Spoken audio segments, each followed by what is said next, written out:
दोस्तों ये है नेपाल का खूबसूरत और बेहद खास शहर पोखरा। बता दें कि ये शहर न सिर्फ नेपाल की टूरिज्म कैपिटल कहा जाता है, बल्कि इसे हिमालय की गोद में बसी एक स्वर्ग जैसी जगह भी माना जाता है। पोखरा कास्की जिले का प्रमुख शहर है और ये गंडकी प्रदेश की राजधानी भी है। ये शहर नेपाल की राजधानी काठमांडू से करीब 200 किलोमीटर पश्चिम में मौजूद है और यहाँ से हिमालय की अन्नपूर्णा रेंज की चोटियाँ साफ दिखाई देती हैं। खासकर मशहूर माछा पुच्छे, जिसे फिश टेल माउंटेन भी कहा जाता है। अगर आप किसी ऐसी जगह की तलाश में हैं जहाँ प्रकृति, शांति और साहसिक खेल तीनों का बेहतरीन मिश्रण मिले, तो पोखरा आपके लिए एक परफेक्ट डेस्टिनेशन है। अब बात करें पोखरा की ज्योग्राफी की। ये शहर समुद्र तल से करीब 827 मीटर की ऊंचाई पर मौजूद है, लेकिन इसके चारों तरफ की पहाड़ियां और हिमालय की ऊंचाई इसे और खास बना देती है। यहाँ का मौसम साल भर सुहावना रहता है। गर्मियों में हल्की ठंडक और सर्दियों में बर्फीली हवा। पोखरा 3 बड़ी झीलों के लिए जाना जाता है: फेवा झील, बेगनास झील और रूपा झील। इनमें से फेवा झील सबसे बड़ी और सबसे फेमस है, जिसके बीचों बीच बना ताल बाराही मंदिर नाव से जाने के लिए एक मशहूर टूरिस्ट स्पॉट है। इतिहास की बात करें तो पोखरा का इतिहास काफी प्राचीन है। पुराने समय में ये शहर व्यापार का एक प्रमुख केंद्र हुआ करता था, खासकर भारत और तिब्बत के बीच होने वाले व्यापार के लिए। गोरखा साम्राज्य के दौरान ये इलाका धीरे धीरे विकसित हुआ और फिर नेपाल के एक बड़े शहर के रूप में उभर कर सामने आया। यहाँ पर बसे लोग खास तौर पर पहाड़ी जनजातियों से ताल्लुक रखते हैं, जैसे गुरुंग, मगर और नेवार समुदाय, जिनकी संस्कृति आज भी यहाँ की गलियों, मेलों और त्योहारों में झलकती है।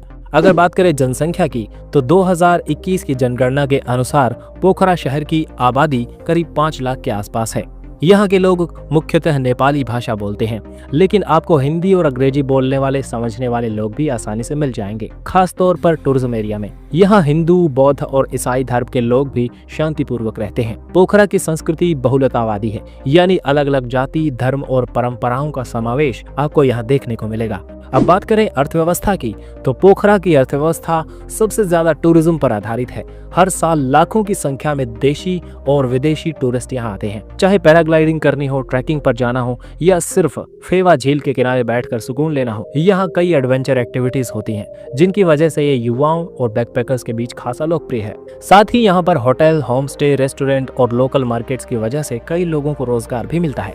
ट्रांसपोर्ट की बात करें तो पोखरा में एक नया इंटरनेशनल एयरपोर्ट 2023 में शुरू हुआ है, जिसे पोखरा इंटरनेशनल एयरपोर्ट कहा जाता है। इसके अलावा पुराना डोमेस्टिक एयरपोर्ट अभी भी चल रहा है, जिसमें आप काठमांडू से सिर्फ 25-30 मिनट की फ्लाइट में पोखरा पहुंच सकते हैं। सड़क मार्ग से भी पोखरा पहुंचना काफी आसान है। काठमांडू से टैक्सी, बस और बाइक से लोग यहां आसानी से पहुंच सकते हैं।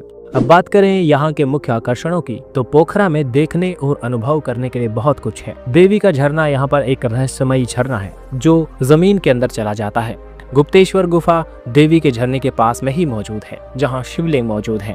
इसके अलावा पुमघड़ी कोट हिल, जहां से आप पूरे पोखरा का शानदार दृश्य देख सकते हैं। इसके अलावा विश्व शांति स्तूप, जिसे पीस पगोड़ा भी कहा जाता है, ये स्तूप फेवा झील के दूसरी तरफ पहाड़ी पर बना है और यहाँ से सूर्यास्त देखने का अनुभव लाजवाब होता है। इसके अलावा यहाँ का लेक साइड एरिया यानी फेवा लेक के किनारे का इलाका टूरिस्ट के लिए मस्ती और आराम दोनों का अड्डा है। यहाँ आपको cafe, live music, handicraft shops और बोटिंग सब कुछ एक साथ मिलेगा। तो कुल मिलाकर पोखरा एक ऐसा स्थान है या ऐसा शहर है जहां आपको नेचर, एडवेंचर, संस्कृति और सुकून सब कुछ एक साथ मिलेगा। कभी यहाँ बादलों से ढकी पहाड़ियां दिखेंगी, तो कभी नीले आसमान में उड़ते पैराग्लाइडर्स, कभी शांत झील के किनारे घंटों बैठने का मन करेगा, तो कभी अन्नपूर्णा रेंज की बर्फ से ढकी चोटियां आपकी आंखों को ठंडक देंगी। उम्मीद है आपको ये वीडियो पसंद आई होगी। अगर आप भी कभी नेपाल जाने का प्लान बना रहे हैं तो पोखरा को अपने लिस्ट में जरूर शामिल करें। वीडियो पसंद आया तो लाइक कीजिए, शेयर करें और चैनल को सब्सक्राइब करना न भूलें। Thanks for watching. जुड़े रहिए एक्सप्लोर YRS के साथ।